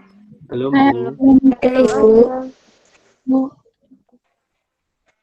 Oke. Kalau belum ada, Ibu share screen lagi.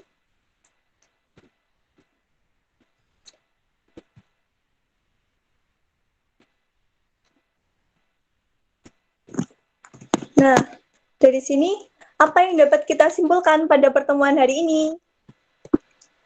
Oke.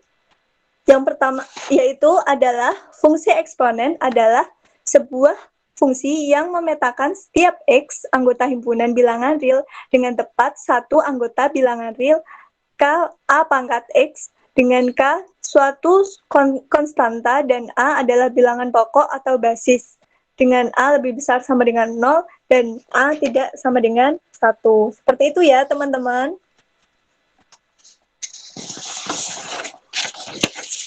Ada yang ingin ditanyakan lagi? Tidak ada, Ibu. Oke, selanjutnya ini untuk tugas kalian di minggu depan ya, yaitu kita lukislah grafik fungsi berikut ini, yaitu fx sama dengan sepertiga pangkat x dan fx sama dengan 3x pada interval min 3 kurang dari sama dengan x kurang dari sama dengan 3. Nah, karena kita belum belajar tentang melukis grafik fungsi, nah di sana Ibu sudah menyediakan langkah-langkah penyelesaian di forum plat Google Classroom. Seperti itu ya, teman-teman. Oh ya, soalnya bisa di screenshot terlebih dahulu. Baik, Bu. Sudah, Ibu. Oke. Oke, baik.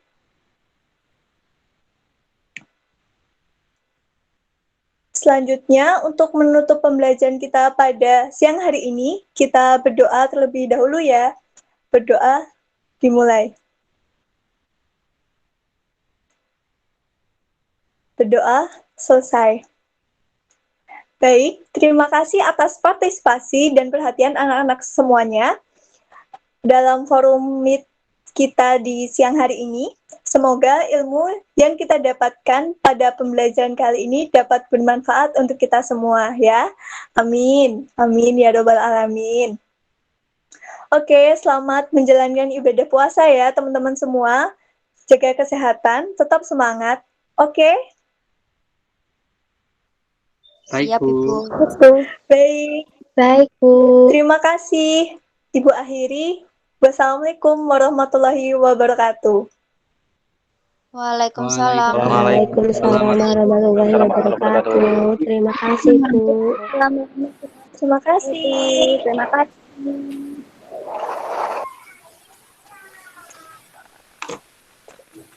Baik. Suara saya terdengar tidak ya? Karena di tempat saya baru hujan deras. Mungkin suaranya kalah. Terdengar. Baik. Kalau terdengar, kita mulai untuk pembahasannya ya. Sebelum saya sampaikan beberapa catatan dari Ibu, ada yang mau menyampaikan dulu atau mau bertanya terhadap teman-teman yang simulasi?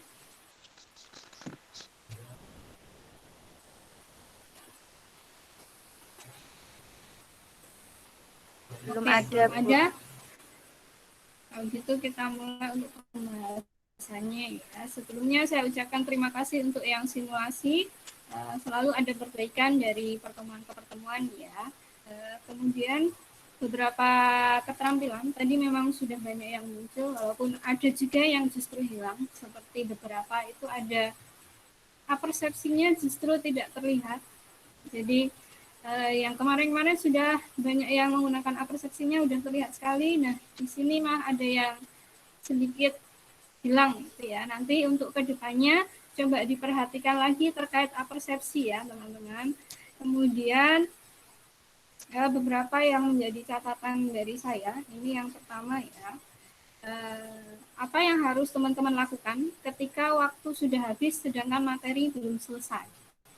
Ini sering terjadi di kelas. Jadi mungkin sudah bel berbunyi, tapi materi kita yang kita rencanakan harusnya selesai pertemuan itu ternyata belum selesai. Ada yang mau mencoba menjawab?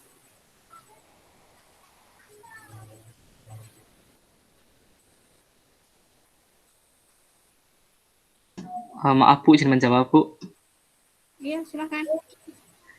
Menurut saya ketika waktu kita telah habis, kan emang seorang guru itu sering ya Bu mendapati kalau pas dia menerangkan itu tiba-tiba langsung habis Bu. Nah, jadi mungkin kadang siswa juga udah habis ya, jadi terjadi kayak keras dikit gitu ya Bu. Nah, kalau menurut saya mungkin bisa diterangkan ke minggu depannya, ataupun bisa menjadi tugas buat siswa Bu. Jadi bisa selanjutnya bisa kalian pelajari seperti itu Bu, kalau menurut saya Bu. Oke, jadi dipotong ya. Nah, ketika memotong ini ada beberapa hal yang perlu diperhatikan. Misal ya, pastikan motongnya itu memang sesuai materinya. Jadi jangan ada yang gantung. Tahu istilah gantung ya. Jadi satu pokok bahasan itu istilahnya diselesaikan gitu ya. Kalau misalnya ternyata kok kurang dikit, ya selesaikan sampai habis, sampai benar-benar clear, siswa paham, sisanya nanti dilanjutkan pertemuan depan. Jangan sampai masih menyisakan pertanyaan yang belum terjawab, kecuali pertanyaan tersebut memang mau dijadikan tugas untuk pertemuan ke depan gitu ya. Nah, itu memang sering sekali ya namanya kita membuat RPP. RPP itu kan perencanaan. Seringkali eksekusinya menjadi berbeda karena ada banyak faktor yang mempengaruhi. Salah satunya tadi ketika ternyata ada beberapa hal yang mempengaruhi, akhirnya waktunya sudah habis, materi belum selesai. Nah, itu tadi ya yang perlu disampaikan, perlu diperhatikan. Ketika waktunya selesai, kita cut materinya, jangan belandang terus dilanjutkan sampai selesai, karena konsentrasi siswa pun sudah tidak akan fokus lagi ke materi. Sudah mau istirahat atau mau pulang, itu sudah pikirannya kemana-mana. Ya, cuman ketika menyelesaikan materi atau meng-cut materinya, perhatikan jangan sampai materinya gantung, itu tadi ya. Nah, kemudian yang kedua, ketika kita menyampaikan materi, tentu harapannya siswa nanti memahami apa yang disampaikan. Nah, bagaimana cara teman-teman mengkonfirmasi bahwa siswa itu benar-benar paham? Apakah cukup dengan pertanyaan bagaimana, sudah paham atau belum, ataukah ada cara lainnya? Menunjuk siswa mungkin bisa, Bu. Menunjuk siswa, oke. Terus diapain siswanya? Cuma ditunjuk, Mbak Hega misalnya gitu, atau gimana? Misal kayak pengulangan oleh siswa tersebut untuk menyatakan kembali mengenai materi sebelumnya kayak gitu, Bu. Kalau enggak ditunjuk untuk mengerjakan soal. Ya, benar ya. Jadi salah satu caranya itu tunjuk siswa, minta dia menyampaikan kembali ringkasan dari materi hari ini, kalau misalnya itu di akhir ya, Atau berikan soal secara acak. Jadi soal disampaikan, sampaikan dulu ya. Kalau mau ngasih soal tuh sampaikan dulu. Semua sudah mendengar, baru tunjuk orangnya. Jangan dibalik. Tunjuk orang, baru sampaikan soal. Itu nanti akibatnya yang lain tidak akan memperhatikan kecuali yang ditunjuk. Bisa dipahami ya? Ketika menyampaikan pertanyaan, sampaikan dulu pertanyaannya, baru tunjuk orangnya. Nah, itu salah satu cara mengkonfirmasi pemahaman siswa. Bisa pakai pertanyaan yang secara spontan, bisa pakai latihan soalmu. Jadi latihan soal itu bisa diperbanyak, nggak cuma 1 atau 2 poin tadi ya. Nanti walaupun yang dibahas hanya 1 poin atau 2 poin soal, sisanya untuk PR tidak masalah. Tapi itu bisa menjadi bahan kita untuk mengkonfirmasi pengetahuan atau pemahaman siswa. Paham nggak tadi dia dijelasin? Kalau masih salah, berarti kita perlu menegaskan ulang. Kelirunya di mana, benernya kayak apa. Tapi kalau sudah benar, bisa kita lanjutkan atau kita tutup kalau memang sudah di akhir, sudah selesai. Gitu ya. Kemudian, sebentar.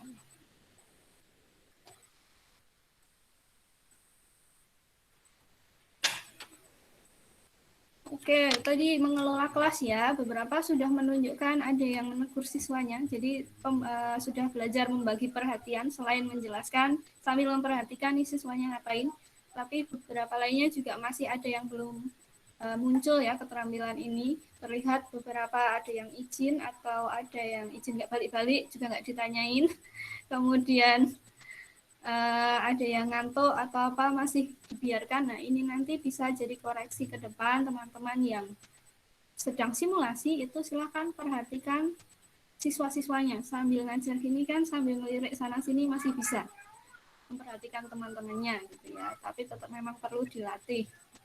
Maaf Bu, untuk itu Bu, untuk apa mengelola kelas itu untuk memperhatikan kanan kirinya terus siswanya itu kan ketika kita print screen itu ya Bu, kan nah, tampilannya kan di situ aja gitu loh Bu.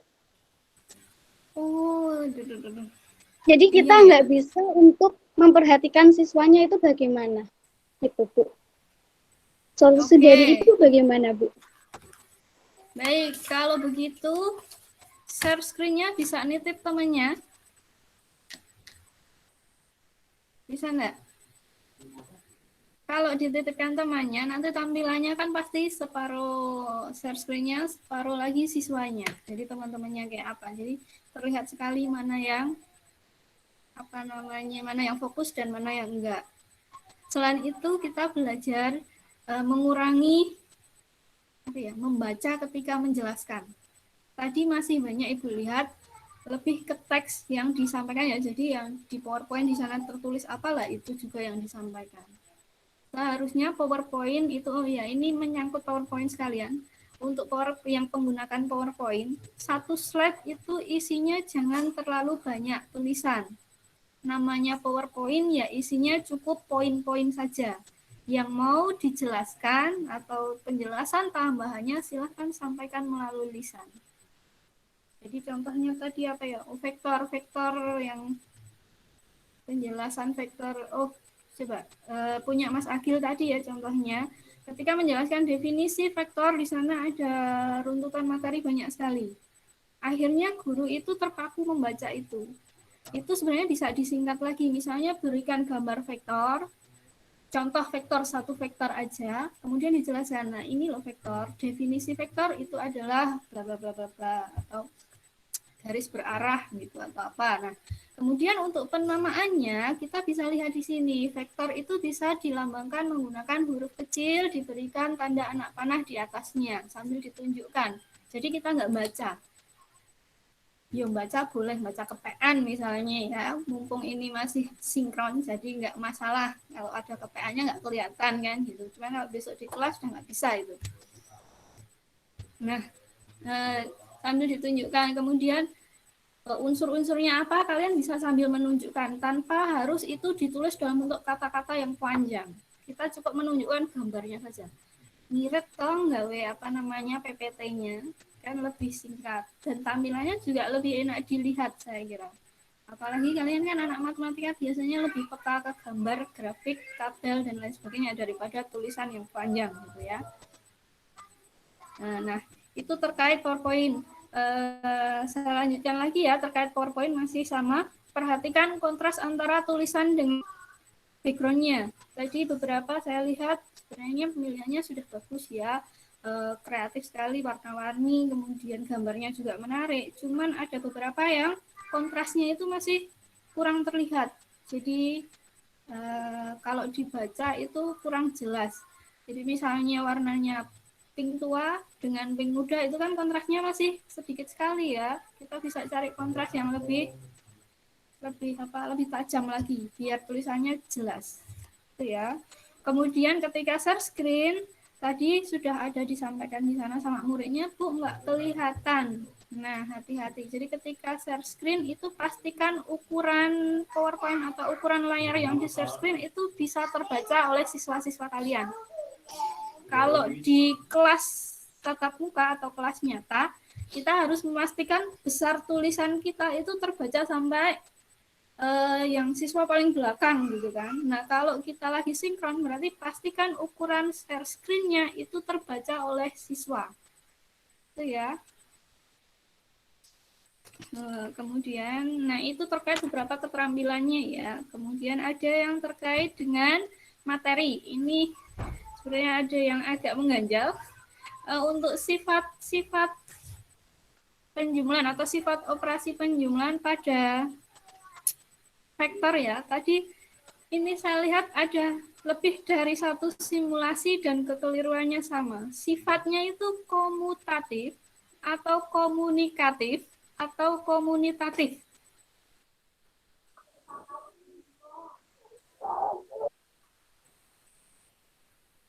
Komutatif, Ibu. Nah, komutatif ya. Tadi saya dengar beberapa.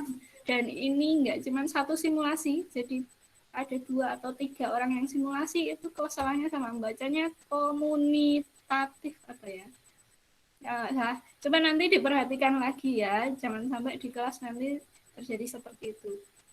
Termasuk ketika membaca simbol matematika itu kan banyak, dan cara pembacaannya kadang memang rada berbeda. Seperti ketika membaca fungsi yang tulisannya tadi F.2 X anak panah A, itu bacanya gimana? Mbak Saki yang mau piye yang baca? Fungsi X. Nah, gimana Bu yang ini yang menggunakan anak panah. Jadi ada F.2 X anak panah A pangkat X. Fungsi X memetakan ya, Bu? Nah, bacanya lengkap ya. Jadi, F ini adalah suatu fungsi yang memetakan X ke A pangkat X. Nanti silahkan sebelum mengajar, teman-teman pelajari dulu materinya termasuk cara baca simbol-simbolnya. Karena kadang kalau kita sebagai siswa itu kita jarang memperhatikan cara bacanya. Yang penting kita bisa ngerjain. Itu toh yang sering menjadi fokus teman-teman ketika menjadi siswa gitu ya. Tapi ketika menjadi guru, coba perhatikan bagaimana cara membaca simbol-simbol tersebut. Karena nanti apalagi kalau kita menggunakan simbol-simbol huruf Yunani itu ya, huruf Greek itu.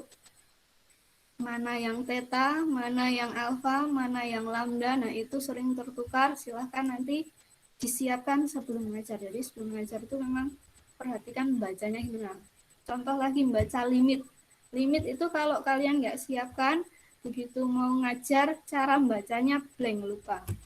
Bingung caranya baca. Apalagi limit itu kan ada bagian yang di bawah, terus ada fungsinya, terus hasilnya. Nah, nanti cara bacanya bagaimana silahkan dipelajari gitu ya.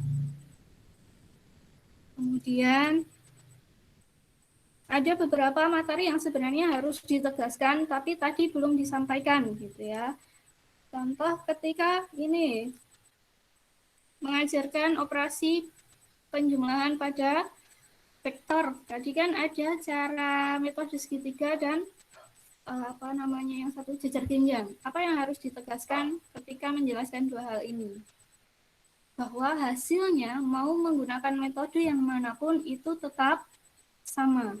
Caranya bagaimana? Berikan contoh, hitung menggunakan kedua cara tersebut, tunjukkan bahwa hasilnya sama. Itu ya, salah satunya. Kemudian yang terakhir tadi ini terkait fungsi eksponen tadi ya. Ini Mbak Zakia, ini yang perlu ditegaskan. Kenapa? Misalnya ya definisinya kan tadi ada A-nya tidak boleh sama dengan 1. Nah, mengapa hal itu harus menjadi syaratnya atau A-nya tidak boleh sama dengan 1? Karena kalau A-nya 1 dipangkatkan berapapun hasilnya tetap 1. Nanti jadi nggak ngefek toh. Nah, ini bisa ditegaskan oleh guru, bisa dijadikan sebagai PR misalnya. Jadi PR nggak melulu latihan soal, tapi bisa pertanyaan-pertanyaan yang memancing siswa untuk berpikir lebih kritis lagi gitu ya. Jadi mereka bisa cari dari berbagai macam sumber. Kemudian ketika simulasi, silakan lebih serius lagi ya. Tadi saya dengar masih ada yang bercanda sambil simulasi, nggak tahu ngobrol sama siapa. Nah, kalau kalian ngajar di kelas, nggak mungkin kan seperti itu. Jadi silahkan ketika simulasi ini posisikan teman-teman itu benar-benar seperti sedang mengajar murid-muridnya. Jangan sambil selelean atau sambil guyon dengan temannya. Itu ya. Apalagi suaranya sampai masuk ke forum. Tadi ada yang seperti itu gitu ya. Semoga kedepannya sudah tidak ada lagi yang seperti itu, bisa lebih serius lagi. Kemudian cara menanggapi jawaban. Jadi ketika kita memberikan pertanyaan, biasanya ada respon dari siswanya gitu ya. Ketika jawabannya sudah benar, itu enak saja ya, tinggal, oh ya benar, sudah gitu. Tetapi ketika jawabannya masih kurang lengkap, apa yang harus kita lakukan?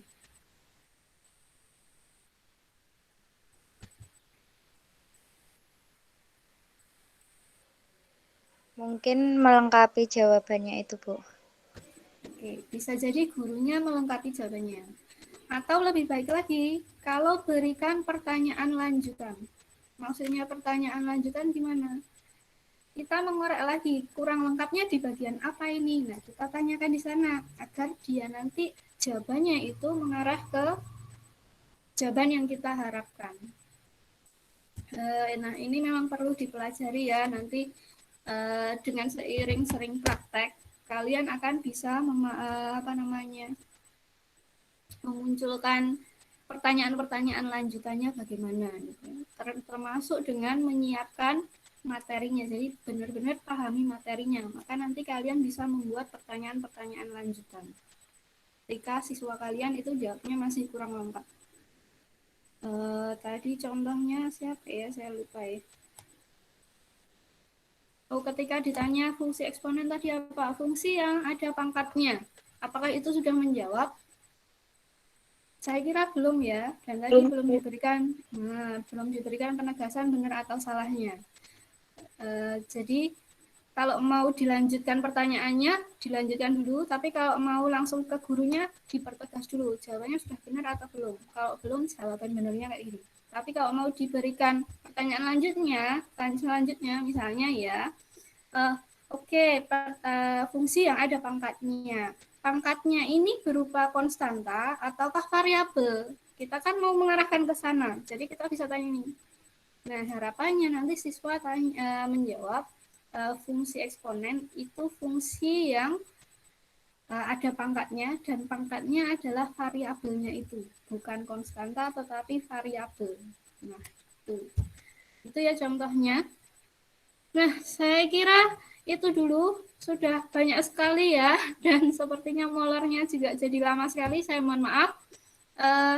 Ada yang mau ditanyakan dulu atau mau disampaikan dari teman-teman?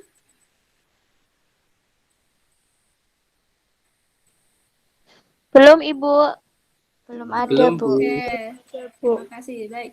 Harapan saya, apa yang menjadi masukan hari ini silahkan dipahami syukur ada yang mencatat. Jadi besok pertemuan berikutnya bisa jadi perbaikan untuk teman-teman simulasi gitu ya. Saya kira itu dulu dari saya. Terima kasih untuk perhatiannya dan Ibu mohon maaf jika ada kesalahan atau kata-kata yang kurang berkenan. Saya akhiri dulu. Wassalamualaikum warahmatullahi wabarakatuh. Waalaikumsalam warahmatullahi wabarakatuh. Terima kasih Ibu. Pertemuan selanjutnya. Terima kasih.